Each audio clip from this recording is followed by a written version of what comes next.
আসসালামু আলাইকুম। আজকের সামারি বইতে স্বাগত জানাচ্ছি আমি নুরুন নবী। আজকের বই ক্লিক হিয়ার। ইন্টারেস্টিং নেই।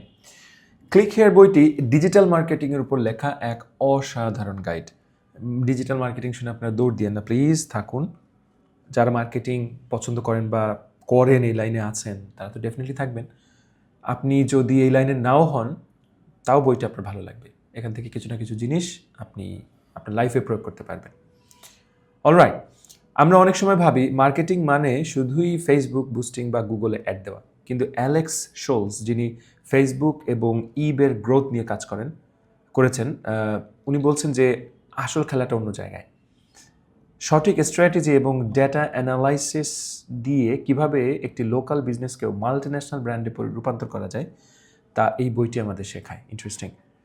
তো শুরু করছি। ক্লিক হিয়ার, মার্কেটিং নাকি জুয়া? আপনি কি আপনার বিজনেসের জন্য ফেসবুকে অ্যাড দেন বা গুগলে এসইও করেন?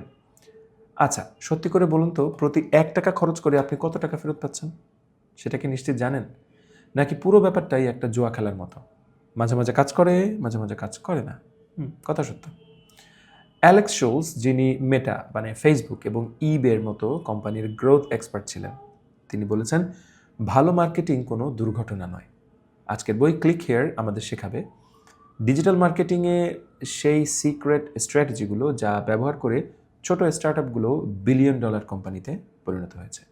তো শুরু করছি বই ক্লিক হিয়ার। বইয়ের নাম ক্লিক হিয়ার এবং লিখেছেন অ্যালেক্স শোলস। অ্যালেক্স শোলস মেটা মানে ফেসবুকের চিফ মার্কেটিং অফিসার এবং ভিপি অফ অ্যানালিটিক্স। তিনি ডেটা এবং পারফরমেন্স মার্কেটিংয়ের একজন মাস্টার মাইন্ড।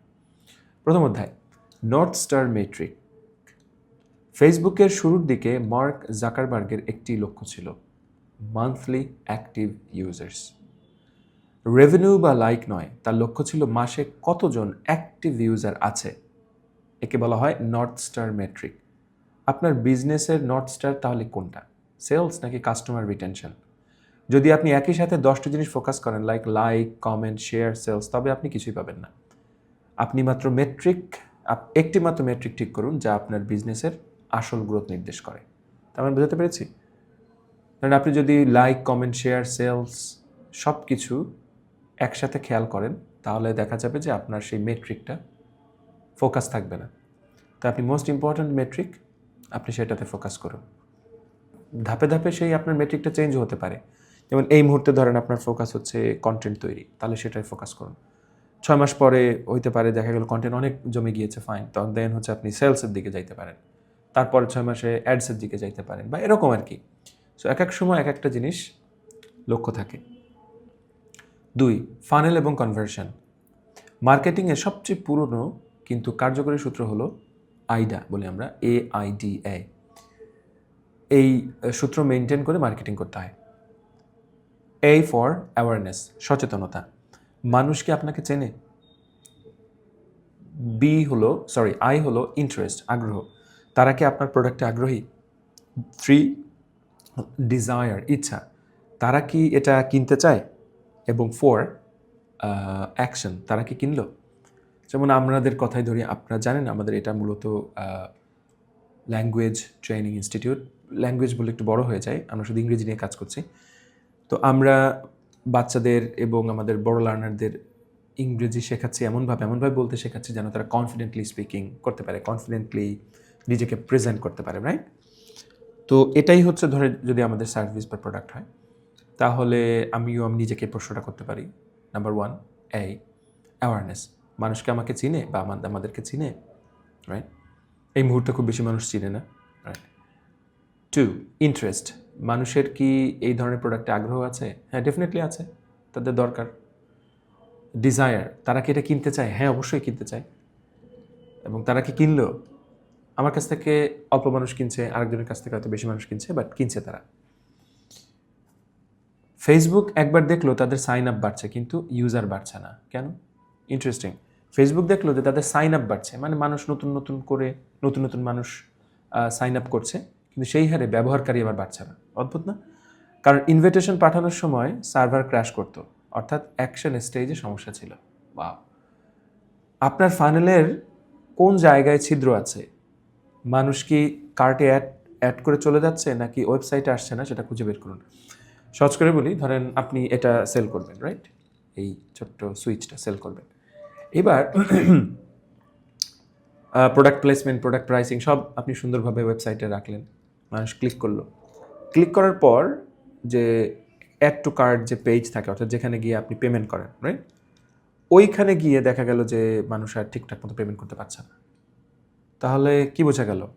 তার আপনি অ্যাওয়ারনেস, ইন্টারেস্ট, ডিজায়ার সবই ঠিক ছিল, বাট অ্যাকশন স্টেজে গিয়ে প্রবলেম। সে কিনতে পারছে না। আপনার ওয়েবসাইটে প্রবলেম হতে পারে, আপনার পেমেন্ট গেটওয়েতে কোনো প্রবলেম থাকতে পারে, ইস্যু থাকতে পারে, রাইট? তো এই প্রবলেমগুলো খুঁজে বের করুন। এক কথায় বললে শুধু অ্যাড দিলেই হবে না, ফানেলের কোথায় কাস্টমার হারিয়ে যাচ্ছে তা ফিক্স করতে হবে। খুবই দামি কথা। অর্থাৎ আপনি একটা দোকান দিলেন, ফিজিক্যাল শপ দিলেন কোনো একটা, তো দোকানে ভালো আইটেম ভালো দামে বিক্রি করছেন, ডেকোরেশনও ভালো, কিন্তু কেন যেন কাস্টমাররা সেইভাবে রেসপন্স করছে না বা আসছে না। দেখতে অন্য কোনো ইস্যু আছে কি না। হয়তো আপনার দোকানের লোকেশনটা এমন জায়গায় মানুষের রিচ করতে প্রবলেম হচ্ছে, অথবা আপনার দোকানের আগে আরও কিছু দোকান আছে যে দোকানগুলোতে এমন কিছু অফার দিচ্ছে তারা, যেগুলো কাস্টমাররা ওইদিকে চলে যাচ্ছে, রাইট? এরকম অনেক ব্যাপার থাকতে পারে। এগুলোকে খুঁজে বের করুন। শুধু একটা দোকান দিয়ে বসলেই হবে না, রাইট? এখানে কেনানো পর্যন্ত এই যে চেইন, এই চেইনগুলো ঠিকমতো কাজ করবে কিনা এটাও দেখার দরকার। তৃতীয় অধ্যায়, ভুল মেট্রিক মাপা। ইবে, আপনারা জানেন, অনেকে নাম শুনেছেন। ইবে হচ্ছে একটা কোম্পানি যেখানে আপনার অনেক পণ্য বিক্রি হয়, ঠিক যেমন অ্যামাজন। তো বাট অ্যামাজন থেকে একটু ডিফারেন্ট থাকে। এখানে মনে হয় সম্ভবত নিলামেরও একটা ব্যাপার থাকে, যতদূর মনে করতে পারছি। ভুল হলে ক্ষমা করবেন। ওকে, ইবে একসময় অ্যাফিলিয়েটদের টাকা দিত শুধু ইমেল সাইন আপের জন্য। ফলাফল প্রচুর ফেক সাইন আপ, কিন্তু সেলস শূন্য। পরে তারা নিয়ম বদলালো, টাকা পাবে তখনই যখন ইউজার কিছু কিনবে। সহজ করে বলি, একটা কোম্পানি তারা বললো কি যে ঠিক আছে, আমাদের এই কোম্পানিতে যত বেশি মানুষকে নাম লেখাইতে পারবা তত তোমরা হচ্ছে টাকা পাবা।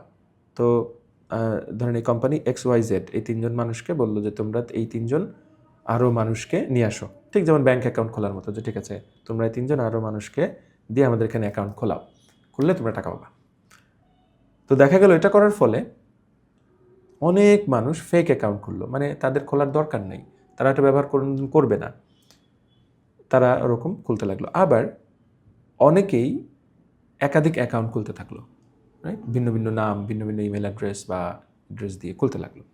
তাহলে ফেক অ্যাকাউন্টের সংখ্যা বাড়লো, কিন্তু সেই অনুযায়ী তাদের প্রফিট হতে থাকলো না, কারণ যারা অ্যাকাউন্ট খুলেছে তারা তো আর রিয়েল কাস্টমার না, তাই না? কিন্তু তাদের তো ঠিকই টাকা খরচ হয়ে গেল এই তিনজনের পেছনে। XYZকে তারা টাকা দিয়েছে, তারা এই সমস্ত কাস্টমার নিয়ে এসছে। তখন তারা কী করলো? ওকে, ডান, এই পদ্ধতি বাদ। এখন কি করতে হবে? ঠিক আছে, XYZকেই দায়িত্ব দিলাম, ঠিক আছে তোমরা আরও কাস্টমার নিয়ে আসলো। যদি সেসব কাস্টমার আমাদের কাছ থেকে কিছু কেনে, তাহলে ওখান থেকে তোমাদের একটা কমিশন দেব। বুঝতে পেরেছি? এই হলো সিস্টেম। তো টাকা তখনই পাবে যখন ইউজার কিছু কিনবে। তাই রেজাল্ট, সাইন আপ কমে গেল, কিন্তু রেভিনিউ আকাশ ছোঁয়া হলো। কারণ ওই সময় সাইন আপ তখনই তারাই শুধুমাত্র করেছে যারা রিয়েল কাস্টমার, এবং যারা রিয়েল কাস্টমার তারা তো কেনাকাটা করবেই, তারা কেনাকাটা করার জন্য এসছে। সো তখন তাদের ব্যবহারকারীর সংখ্যা হুট করে অনেক কমে গেলেও তাদের প্রফিটের সংখ্যা বা রেভিনিউর সংখ্যা অনেক বেড়ে গেল। আচ্ছা, আমরা অনেক সময় ভ্যানিটি ম্যাট্রিক্স মানে লাইক বা ভিউ দেখে খুশি হই, কিন্তু এগুলো দিয়ে বিল দেওয়া যায় না। ঠিক কথা। আপনার আসল মেট্রিক হওয়া উচিত ROI, রিটার্ন অন ইনভেস্টমেন্ট, বা এঙ্গেজড ইউজার্স। আপনি যা ইনভেস্ট করছেন সেটার রিটার্ন আসছে কতখানি, রাইট? ইনভেস্টের বিপরীতে রিটার্ন কতখানি, ROI বলা হয়। বা আপনার এঙ্গেজড ইউজার কতগুলো আছে, এটা দেখে আপনার বিচার করা উচিত। ওকে, সো এক কথায় বললে, সংখ্যার মায়ায় না পড়ে আসল ভ্যালু খুঁজুন। দামি কথা, আসলেই দামি কথা, রাইট? একটা কথা না বললেই পারছি না। আপনি ফেসবুকে পোস্ট করলেন, কতগুলো লাইক পেলেন, কতগুলো শেয়ার হলো, বা কতগুলো লাভ রিয়াক্ট পেলেন, কেয়ার রিয়াক্ট পেলেন, এটা সেটা কমেন্ট পড়লো কতখানি, এগুলো জাস্ট নাম্বার। রিয়েল ভ্যালু কিন্তু এখান থেকে সবসময় বোঝা যায় না, বেশিরভাগ ক্ষেত্রেই বোঝা যায় না। একজন মানুষ রাগ করে থেকেও সে লাইক দিতে পারে, একজন মানুষ মন থেকে আসছে না, লাভ রিয়াক্ট কিন্তু সে দিতে পারে, বাট আপনার কাছে এটা কি আসলো, মনে হলো যে 100 মানুষ লাইক দিয়েছে, মানে 100 মানুষ আমাকে পছন্দ করেছে, ব্যাপারটা সবসময় সেরকম না। রিয়েল ভ্যালুটা সবসময় বোঝা যায় না, বাট এটা বোঝার চেষ্টা করাটাই হচ্ছে আসল খেলা। যাই হোক, চতুর্থ অধ্যায়, টার্গেটিং এবং বিহেভিয়ারিং। ওকে, বিহেভিয়ার, সরি। এক রেজার কোম্পানি শুধু পুরুষদের টার্গেট করে বিলবোর্ড দিয়েছিল, পরে দেখলো 30% ক্রেতা আসলে নারী, যারা গিফট হিসেবে কিনছে। টাকাটা জলেই গেল। এখনকার যুগে ডেমোগ্রাফিক্স, বয়স বা লিঙ্গর চেয়ে বিহেভিয়ার, আচরণ বেশি গুরুত্বপূর্ণ। কে ছেলে আর কে মেয়ে তার চেয়ে জরুরি হলো কে গতকাল রাতে রানিং শু সার্চ করেছিল। ইন্টারেস্টিং। ধরেন আপনি জুতা বিক্রি করেন এবং জুতাগুলো মোস্টলি ছেলেদের কথা মাথায় রেখে বা ছেলেদের জুতা বিক্রি করেন। এখন আপনি যদি বিজ্ঞাপনটা সেট করেন যে শুধুমাত্র ছেলেরা বিজ্ঞাপনটা দেখবে, এরকম সেট করে দেওয়া যায়, তাহলে আপনার ভুল হবে। তাই আপনার এই জেন্ডারের পরে ডিপেন্ড না করে দেখতে হবে গতকাল রাত পর্যন্ত কারা এই জুতা সার্চ দিয়েছে, এই ধরনের জুতা কেনার জন্য গুগল বা অন্য কোনো জায়গায় সার্চ দিয়েছে। সেটা ছেলে হোক, মেয়ে হোক, বুড়ো হোক, ছোট হোক, হু এভার দ্য পারসন ইজ, কারা এটা করেছে, তাদের বিহেভিয়ারটা কেমন, এটা বুঝে আমি আমার একটা সেট করব। Very interesting learning. এআই এবং মেশিন লার্নিং ব্যবহার করে সঠিক সময় সঠিক মানুষের সামনে অ্যাড দিতে শিখুন। এটা একটু টেকনিক্যাল পর্যায়ের কাজ, আপনি না পারলে এক্সপার্টদের সহায়তা নিন। এক কথায় বললে কাস্টমার কে তার চেয়ে বেশি ফোকাস করুন কাস্টমার কি করছে তার উপর। ওয়াও। পঞ্চম অধ্যায়, প্রোডাক্ট লেড গ্রোথ। নেটফ্লিক্স একসময় পপ আপ অ্যাডের বাজেট বন্ধ করে দিল। পপ আপ অ্যাড হতো, অর্থাৎ নেটফ্লিক্স দেখতে দেখতে একসময় সামনে অ্যাড আসতো, দেখলো সেলস কমছে না, তখন তারা বুঝলো বাজে অ্যাড দিয়ে লাভ নেই। তারা সেই টাকা দিয়ে নেটফ্লিক্স অরিজিনাল বানালো। এখন তাদের কন্টেন্টই তাদের মার্কেটিং। ফেসবুক মেসেঞ্জার কোনো অ্যাড দেয়নি, ফেসবুক মেসেঞ্জারে কোনো অ্যাড দেয়নি, তারা শুধু অ্যাপের মধ্যে একটি ছোট বাটন দিয়েছিল, ওটাই তাদের অ্যাপ ইনস্টল 3 গুণ বাড়িয়ে দিয়েছিল। আপনার প্রোডাক্ট নিজেই কি মার্কেটিং করতে পারে?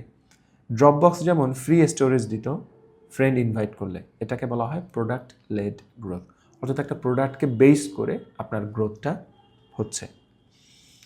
আমরা এখান থেকে জানলাম বাইরের অ্যাডের চেয়ে নিজের প্রোডাক্টকে মার্কেটিং টুল হিসেবে ব্যবহার করো। তো শেষ করব বইটি, এক কথায় আরেকবার আমরা দেখে নিব। প্রথম, ফোকাস। 10টি মেট্রিক না দেখে একটি নর্থ স্টার মেট্রিক ঠিক করুন, যে কোনটার দিকে ফোকাস দিতে চান, এই মুহূর্তে কোনটা দরকার। Funnel, AIDA, awareness, interest, desire, action. Funnel ব্যবহার করে দেখুন কাস্টমাররা কোথায় আটকাচ্ছে। 3, বিহেভিয়ার, বয়স বা জেন্ডার নয়, কাস্টমারের আচরণের উপর ভিত্তি করে টার্গেট করুন। এবং 4, প্রোডাক্টের ভেতরেই মার্কেটিংয়ের সুযোগ তৈরি করুন। আপনার একটা প্রোডাক্ট আছে, সেখানেই আপনি আরেকটা প্রোডাক্টের মার্কেটিং তৈরি করুন, দিয়ে দিন। So that's it. বইটি আশা করছি অনেকেরই ভালো লেগেছে, এবং যারা বিজনেস মাইন্ডসেটের আছেন, শুনেছেন বা ভবিষ্যতে শুনবেন, তাদের জন্য শুভকামনা এখান থেকে। তারা অবশ্যই কিছু না কিছু লার্নিং তারা তাদের বিজনেসে প্রয়োগ করতে পারবেন ইনশাল্লাহ। ভালো থাকুন, দেখা হচ্ছে পরের বইতে। বাই।